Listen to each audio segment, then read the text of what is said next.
Welcome to our oral history of a World War II veteran. Today is June 7th, 2005, and we are at Lowell High School interviewing William Johnson, who was born November 21st, 1923, and currently lives in Lowell. My name is Alice Bloom, and Tara Baker is manning the camera, and Katie Barnes did the setup. Okay. So, any questions that we're going to start with? Yep, I've got lots of questions for okay. you. And then afterwards we can show what you brought here. Mm-hmm. Well, I don't care. It's up to you. Okay. Okay. So where did you grow up? We lived on Route 3 at that time, or 5535 Cascade Road. I think you're all familiar with that area.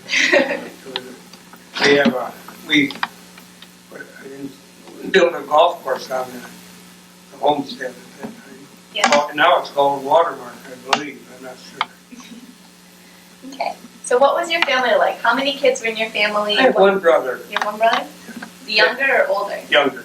Okay. What did your parents do for a job? Did your mom stay at home, and did your dad work? She stayed at home. Of course, part of this is all in 41, 42, 43. Of course, they're engaged in war work in some manner. 245. And what did they do for the war effort? He was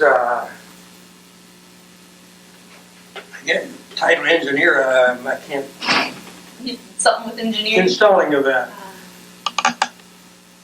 equipment that will run for the war work. They were building bombers, I believe. Or something. Okay. What was your school like? Where did you go to school, and how big was your graduating class? How many? How big was it, and where'd you go? I think there were about 40, I believe, in the Lowell High School. I think a few of you should remember that. If you're familiar with that. Yeah. Graduated June of 43. So when the war started, you were still in high school. Yes. What were your feelings towards the war? Were you for it or were you against it? On June 6th, we were in Lansing at the time. It was in the evening, I think it was eating popcorn or something. And the announcement came over the radio that the Japanese had dropped bombs on Pearl Harbor. Of course, there were a lot of mixed emotions that time, who and what.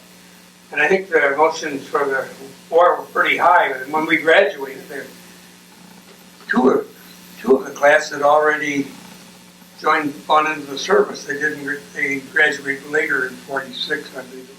Mm-hmm. Okay. So why did you want to serve? Well, I had been interested in flying before that. I had a few hours of flying lessons prior to that. So when they sent the recruiting officer out to Lowell, there were 5 of us, I think. We went down to the Panton Hotel and took the exam for the Air Force. And I don't know whether we all passed or not. 3 of us did, I know. And they signed up. And we were in the inactive reserve, held until graduation in 43. In June, of course, and they called us to go for physicals. And at that time, I knew my idea of flying. I was going to look in a different direction at that particular time. I could have gone and inquired further on it, because later on after the war, I did go back into flying for a while. Yep. So you said that you didn't get into the Air Force earlier because your eyesight was bad, or you were I have colorblind tendency. Marginally, they were just instituting that color chart with those dots, that's it. And at that, I'd passed colorblind tests before with lights, but at that time they used the light test. I kind of knew that I had to have a little bit of color between browns and greens. Yeah. So after you were talked to the Air Force and they said that you couldn't go in the Air Force because of your eyes? They said that I could decide on another branch of the service or wait until the draft. And they gave me combat engineers. That didn't sound too good at that time. Yeah. CDs down, and then, well, maybe I'll take my chances another couple months. I'll wait for the draft. So you waited for the draft. When did you get drafted? In August, the last week of August of 43.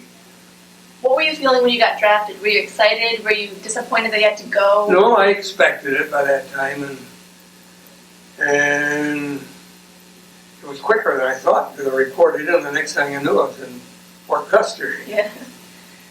So where did you go for basic training? Oklahoma, Muskogee, Oklahoma. What was that? What was basic training like? What did you do on a normal Well, day? it's pretty much, you watch it on TV, a lot of marching, and you go through hand grenade and rifle, marksmanship, pistol, EAR, and machine gun.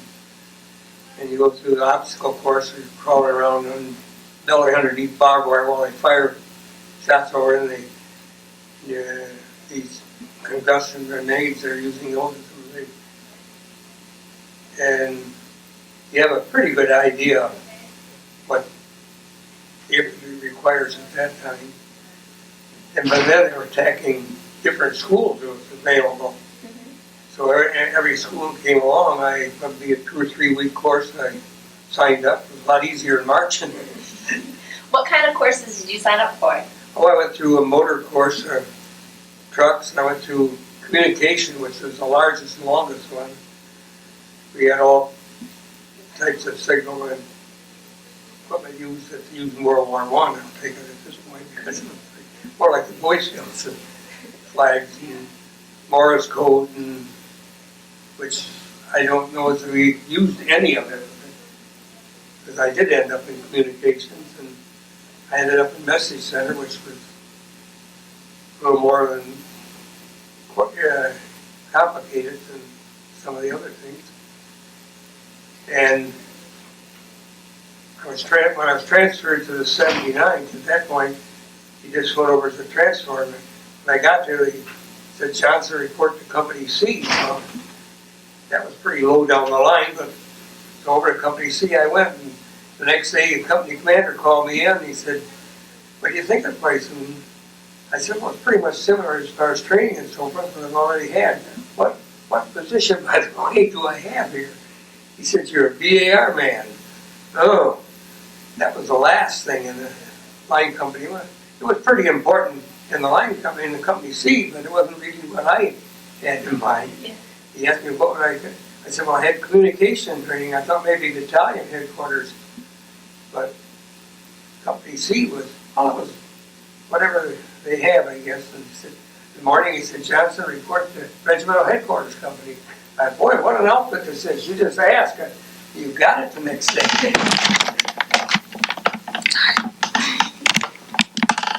Okay, so when you were done with your training, how long was the training?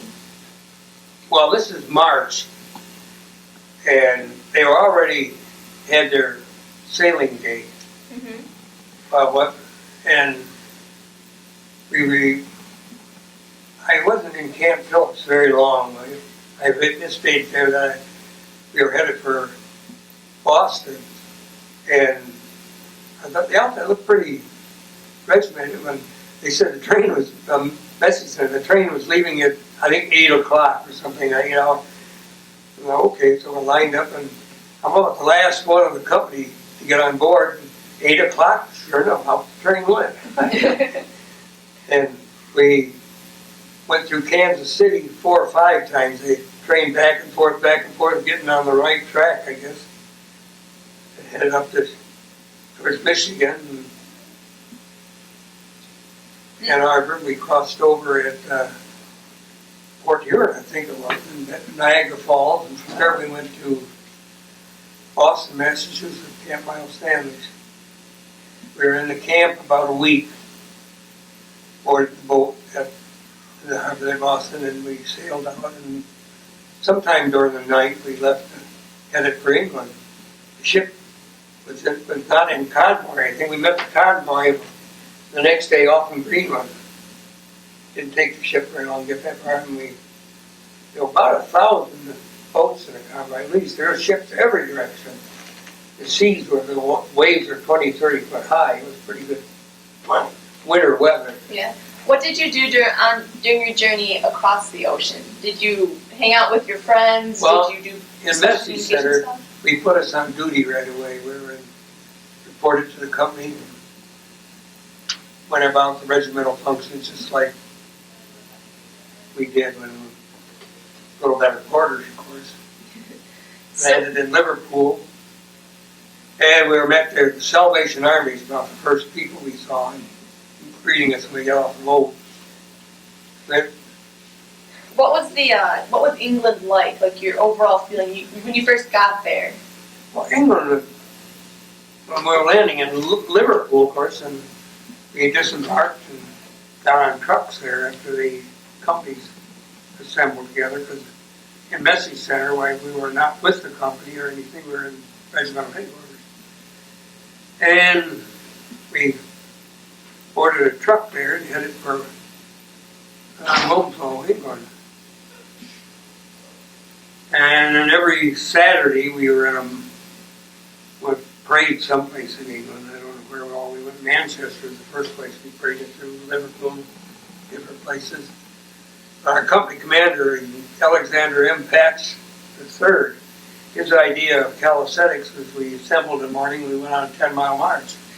So we walked 5 miles out, 5 miles back, and then back to where your duties in the Message Center. What were your normal day-to-day duties in the Message Center?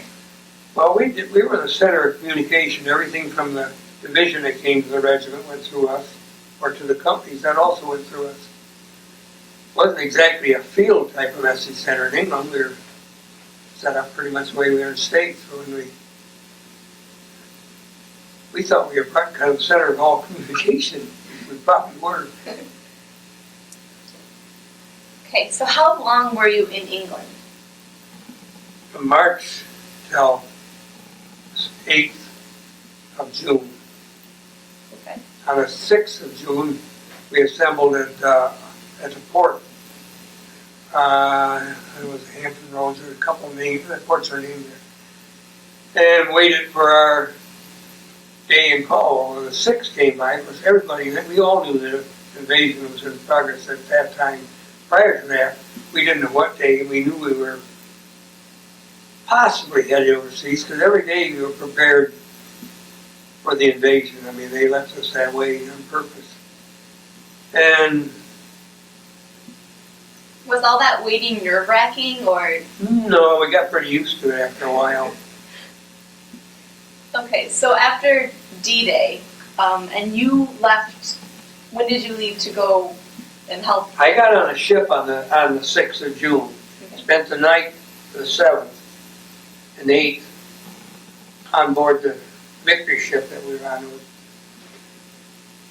And the ship was pretty much loaded with English, but those that was with us going to Normandy, we unloaded there into a Higgins boat and went ashore. And you could hear the shooting and everything, but we didn't see much of it. Up and down the beach, you could see where the beachhead was, but the point where we went ashore. So it was kind of calm where you were, and it was the fighting was more to the sides of Well, you? I think it was inland about a mile. I mean, it was not, you could sense where it was at, but we didn't really have any idea why only, I think, 8 of us was going ahead. There, nobody else, none of the rest of the companies there. And we had to wait till the 14th, till they showed up. On the 3rd day, we ran out of food. Oh no! What was that waiting like? Like you had to wait for almost a week for the rest of your company to come.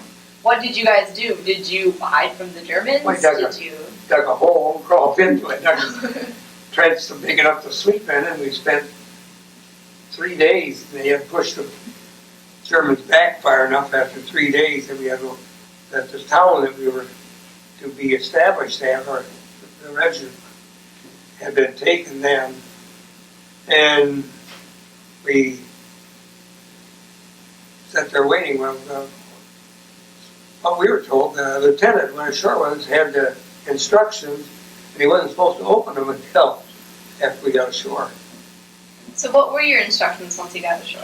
To wait for the rest of them to come and catch up. Okay. And wait, and that's just what we did. By then, the Germans were pushed back further, and we had a pretty much green looking at it. We were not in combat. We weren't shooting or anything, and On the 14th, the rest of our company came. They had, with all of our equipment and so on. And so we went into the bivouac area, waited for our instructions to go on further. You said that you ran out of food while you were waiting for the rest of your company. What did you do after that? Did you get food from... Well, it was, we didn't have the instructions or anything. I think on the 4th day we located the food that we were supposed to have. Okay, that's good. And we had what we went ashore with 3 days ration of K rations. And it turned out there was just dinners in the rations that somebody had already stolen the better ones out of the rations. Okay, so once the rest of your company got with you, did you guys leave right away, or did you wait for a while? We assembled an organization, a division. Division had then gotten the other 2 regiments, and artillery and so forth had to be dispersed because they were a company of TDs and a company of anti-aircraft and a company of tanks, all assigned at that time, which we didn't really know who they were. I didn't anyway, because I hadn't been in the division that long. The 2 companies, one of TDs and one of tanks, we were already headed for Sherbrooke at that time before we'd located them. Did you have to do anything special because of your communications training during the time that you spent waiting or when your company got there? We, of course, had to locate the battalions, the other 3 battalions that we were to communicate with.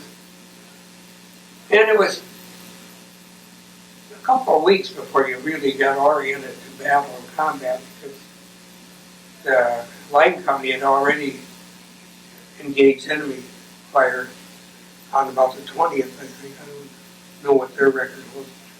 You have a clerk in each company, and he has to take the record of the company commander and he files a record of what the company did every day. If you go to Washington, you can look in, if you know the right numbers so far, you can look up everything that was done every day of the war, actually. So, you said that one company engaged in combat. Did your company go help them out, or did you just know that they were going through that? We take care of the communication, whatever the battalion has to report every day to the regiment, and the regiment then files it and sends it on to the division. But we're about a mile normally behind the lines. I mean, they're shooting at us, but I'm not shooting back. I mean, So what was that like with people shooting at you and you not returning fire? We can return fire if we want to. I mean, you don't try to give away. Every night you send out a scouts, our INR platoon, and they communicate with the INRs and the companies. And they go in through the German lines and back every night, checking. You go on patrol. You just volunteer and they'll take you along. Did you ever volunteer? Did you ever volunteer? What?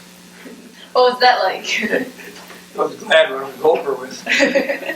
But you do. They're doing the same thing. They have patrols going out checking you out. Generally, you don't shoot back at them. They don't shoot at you, and you don't shoot at them, and you report whatever the next day. Although there are times you're given orders, like when we were in Alsace, during the Bulge, the INR would take a prisoner, attempting to find out more information, because the Bulge was on our north front. They had gone by us to the point where we thought we were cut off at the Severn Gap. This is quite along the war, but about Christmas time of 45, but 44. How did you get from Normandy to the Battle of the Bulge? We walked for 3 or 4 days. We walked 3 days. We had 76 miles for 3 days, which was, at that time, we had picked up enough of the enemy vehicles that would fit in. We were all riding by that time. we had contact with the Germans all the way to the Bulge, actually. So you had contact with Germans. Did you shoot at them? Did you run Well, away from I them? didn't shoot at them, although a couple of times that we were surrounded. Really, it was kind of a miserable winter in the winter time because you're in the snow. When we went into Alsace and Lorraine, we no longer would stay in houses.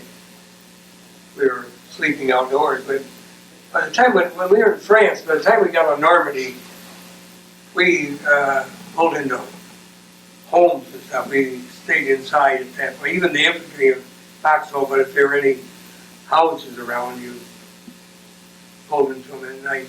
They would have a far better account, although I've heard we have a seminar every year, and I have a 4-hour DVD when everybody talked over all their experiences from Normandy to, well, actually from Pickett in the United States till the end of the war. They keep a pretty good account of everything we're doing. But I was a borderline infantry. We are frontline troops, but we're not much frontline contact. I mean, we do have contact, and we're shelled a lot by artillery shells.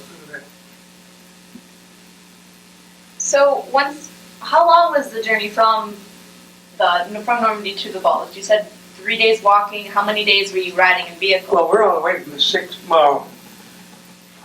I had a Jeep assigned to me.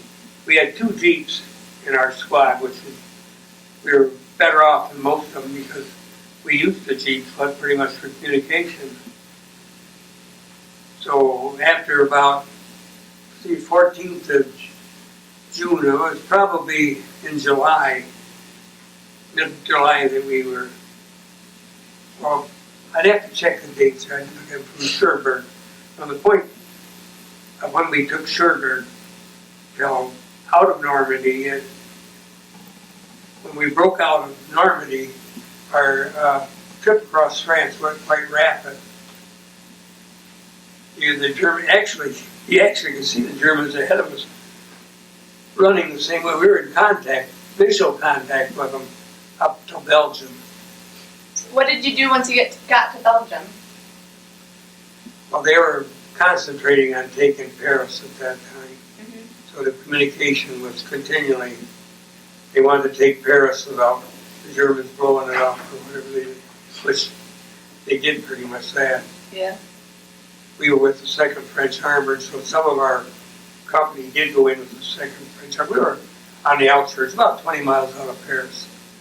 Yeah, I see that you mostly skirted Paris. Yes. You never actually got into Paris. Well, we could drive into it. Yeah, it wasn't that far away. Yeah, we had to, somebody had to be on duty, and I'm a low man in our platoon of 8, so anything exciting went on, on vague, a couple others would check in to see what was going on, if it wasn't too dangerous. Mm-hmm. So, how long were you in Belgium? Were you just there as a stop waiting for Paris to be taken? Well, the dates are right there, but September 2 was... September 1st through 5th? Is that what that says? Mm-hmm. 5 days, is it? I think. We then headed towards Alsace.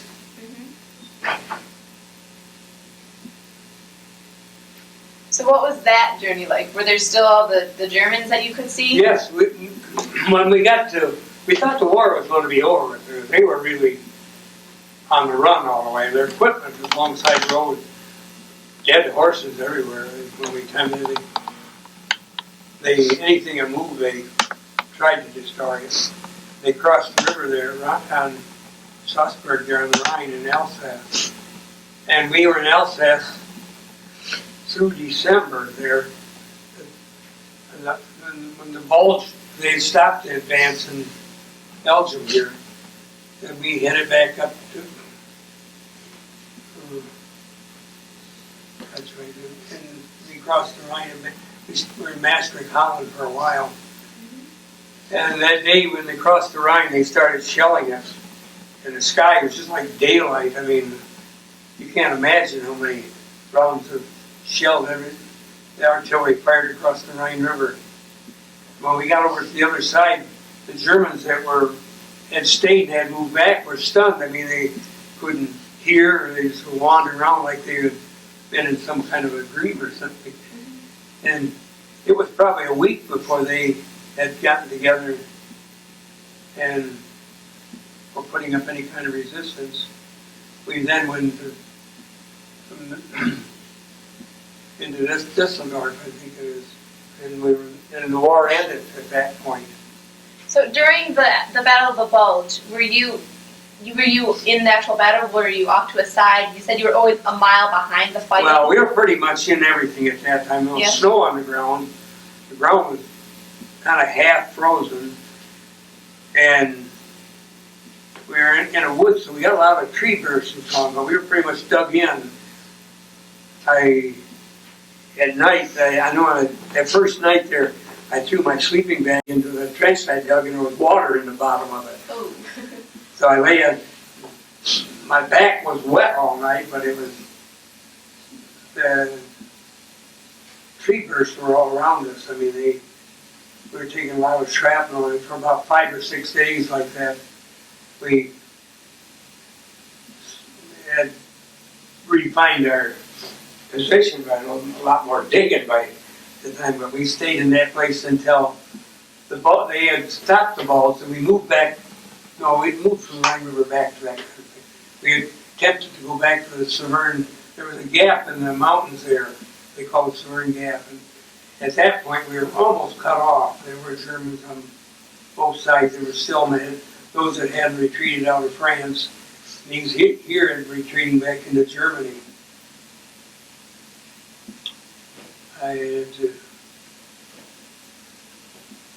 So, right during the battle, did you shoot a gun? Did you stay with your communications and? We stayed right in our communication.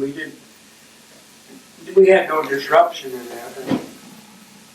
What kind of communications went through your hands? Were they battle plans, or were they just this company moved here? From day to day, they were pretty much watching the Germans, what they were doing over there to our north and in Belgium. You can get pretty much a picture on TV. Last year they've gone over that pretty thorough. The 101st Airborne Infantry and their exploits, the Band of Brothers and the different ones. They were to our north. I would say we were in communication with them by phone or radio. We didn't use the radio too much while we had the Bulge, because the Germans, the minute you use the radio, you better move it. They have a shell on top of you. Yeah. Day or two. One incident, our division rear command, they were down with their radio. We cautioned about using the radio, but they right to the rest of us. The shell came right on top of them, killed both of the radio operators. They were about 25 yards from me. I mean, not very far. What was that like, watching somebody just get killed right in front of you? Was that hard for you to watch? That had been pretty much, we lost 4 or 5, which is pretty good from shell fire. So did you get used to seeing people die all the time? Was it numbing after a while? It's pretty much, you take it pretty much a day. If a friend of yours in particular, which you're more contact. But after 3 days of combat, it's amazing. I never thought I could look at that much blood that much, but it does get pretty much day to day. Like I say, we were more. I think I lost 3, and a couple of them in radio were killed. But we were much.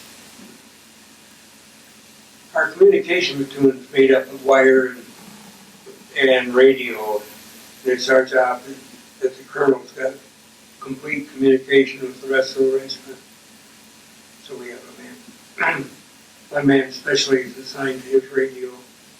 We're in charge of seeing to all communication. The wire section bring all their, when they lay wires, they bring it into the switchboard, which is right there with us, and message center. So how long were you in the Battle of the Bulge? Were you there for the whole time? Did you, how many weeks or how many days were you at that area? I think it didn't start about the 20th of December or something. I forget the date it started. And until into January of 45, that they were advanced. Everything that they all fell apart at that time. When retreating, we were taking lots of prisoners at that time. I mean, a lot of them were even given up at the point that war should be over, but Hitler wasn't ready to surrender. Yeah. So once you said that you were taking prisoners. What were those people like? Were they resentful? Were they glad that they didn't have to fight anymore? Basically, most of them were glad that they were being taken prisoner. There are a few SS troops. Every now and then they're pretty uppity. They still think they're going to win the war, but that white supremacy is going to succeed. And I had never run into anything like that. We did take an SS prisoner up that we were on after France, Paris had fallen. We shot down, the infantry shot down a plane actually. The aircraft, a stray bullet had severed the cables in that. I think it was a Wolf, I think it was. This guy, the plane hit the ground and skidded along one company area to another. He jumped out of the plane with his Luger shooting at these GIs that are standing around with M1s. They were lucky that he didn't get shot, but they did take him prisoner. And he was the most arrogant individual I ever saw. That must have been an experience. So back to the Battle of the Bulge. When did that get over with, and how did you feel when it was over? Were you relieved that you could move on? Well, at that point, everything turned towards Japan. And we wondered, was our outfit going to be redeployed and sent to the Pacific? But they sent us into occupation in Czechoslovakia. So we went down there from April, is it, to May. We were in Czechoslovakia until, this is in 45, oh, I forget the date of them. It ran into November anyway, that we were in Czechoslovakia in occupation forces. And we communicated with the Russians because they were just down the road, the next town. So when you were in Czechoslovakia, you were staying there making sure that you guys held Czechoslovakia? They put us in a castle, which is pretty nice living. And we were in this castle, which was part of the Hammelburg or something, the ruling family of Germany. And there was a museum in one wing of this castle that had not been inventoried. For strangely, for some reason or other, the Germans didn't go for it. It was all intact. But we went in right away and wrote down everything. It was in the museums. So that the next forces after us, which actually with the Russians, I don't know what they did with it. The Russians took over after when we left. I don't know whether that stuff was moved out or not, but they made an inventory of everything that was in the museum. There were some old Bibles that were handwritten, some originals and different things that the Germans, for some reason, hadn't taken. They hadn't been in this castle, probably. I have to think back afterwards. At the time, it was just a matter of fact.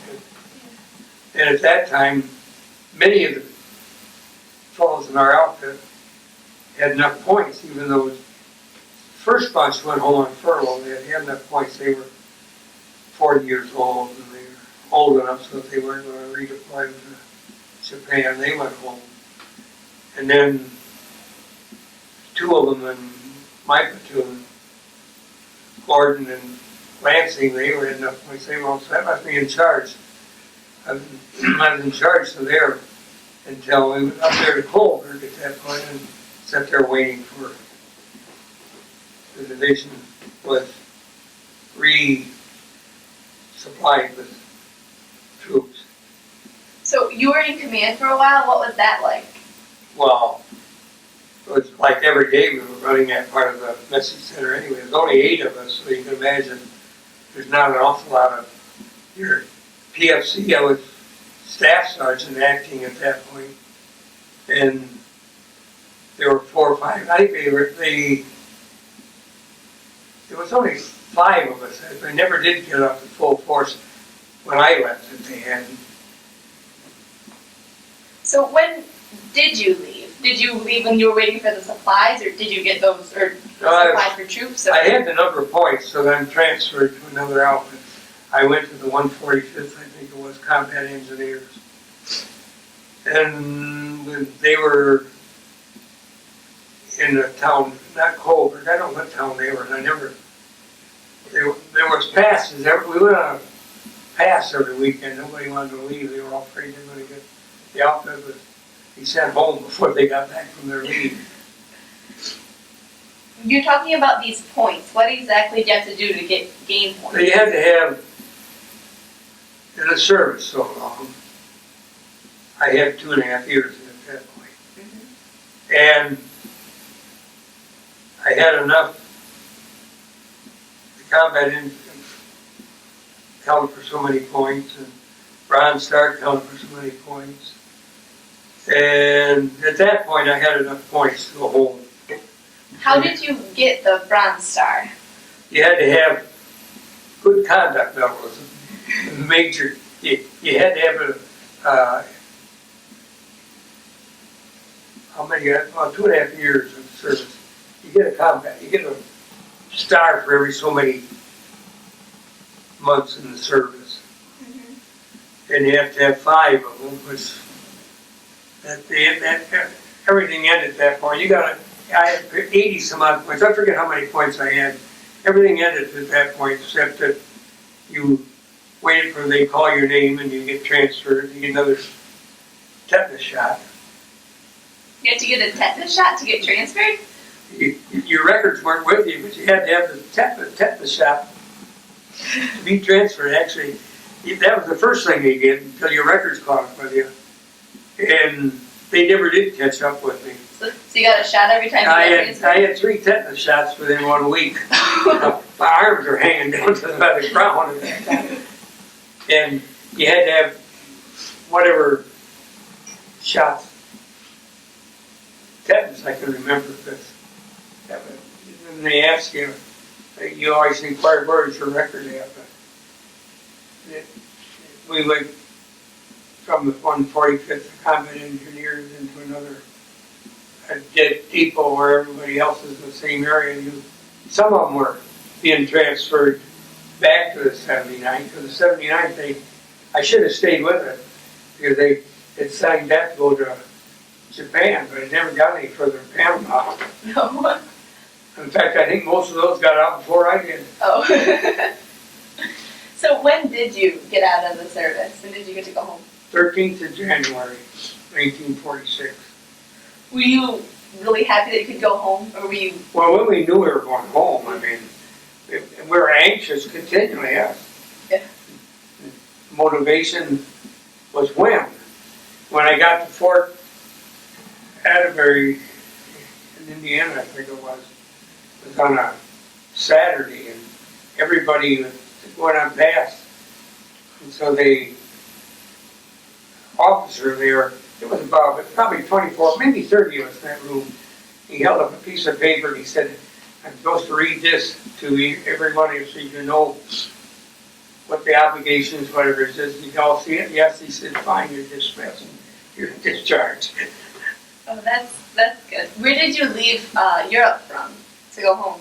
Marseille, France. We boarded a Liberty ship at that point. So was the journey back home as quick as the journey to Europe? Was it? Oh no, it only took us, I forget, it was 11 days to come over, but primarily because we were in that convoy and there was 2 battleships and half a dozen cruisers escorting that convoy, and I don't know how many destroyers. Yeah. There were lots going on. It was different. When coming home, we got on this Liberty ship, and Liberty ship travels at 8 knots, about a little bit faster than the rowboat. But it took us, I don't know how many days before we passed the Rock of Gibraltar. 5 days, I think, getting out of the Mediterranean. Oh, wow. And then another 5 days, there was a aircraft carrier that passed us when we were going. It passed us in the Mediterranean, headed for Hampton Roads, Virginia. And when we got out into the Atlantic, it passed us, headed back to Italy. And we got past the Azores Islands. They went by us again, headed for United States again. I saw that aircraft carrier 3 times. Once going one way and going back to Italy, then it passed us after it had loaded up out in the Atlantic someplace. I don't remember exactly where it was. So how long did the home journey take? I was on that thing 29 days from the Rock of Gibraltar to a month, actually, in the United States. And, well, were you anxious the entire time? What did you do to pass the time? Well, the first 5 days, everybody's seasick on that. And I'm one row over from the mess hall, and I can look down and I can see those, I think it's 5 or 6 garbage cans they have there at the end of the chow line. Those guys washing their mess kits, and half of them. I was seasick one day. I was better off than most of them. So how did you pass the time other than eating and... Well, you're up on deck. You go back on the back end of the stern, they call it, that Liberty ship. And on New Year's Day, the fellows that drained that rear compass on that ship, because they drained all the alcohol out of it. Some of them must have drank it. I'm not an alcohol-minded individual at that time. But I was seasick that one day, and when I was passing the Rock of Gibraltar. If they had a boat going ashore, I'd have gotten on it and gone ashore at that time. I was more minded of dry land than I was the United States for several hours. Yeah. So once you got back to the United States, where did you land? We landed at Hampton Roads, I think it was. So were there people there waiting for you, or No. did you have to go on a train to get home? We got off on ship and reported in. Well, the shouting had been all over. And of course, Japan had surrendered. And they had cleaned up the streets and everything by that time. So once you reported it and then you got discharged, where did you take a train home right away, or did you? We were there one day at that port, and they were segregated in areas, and the train that we were to take, we had been assigned. And so, I have no idea how many of us were. We rode the train into Indiana there.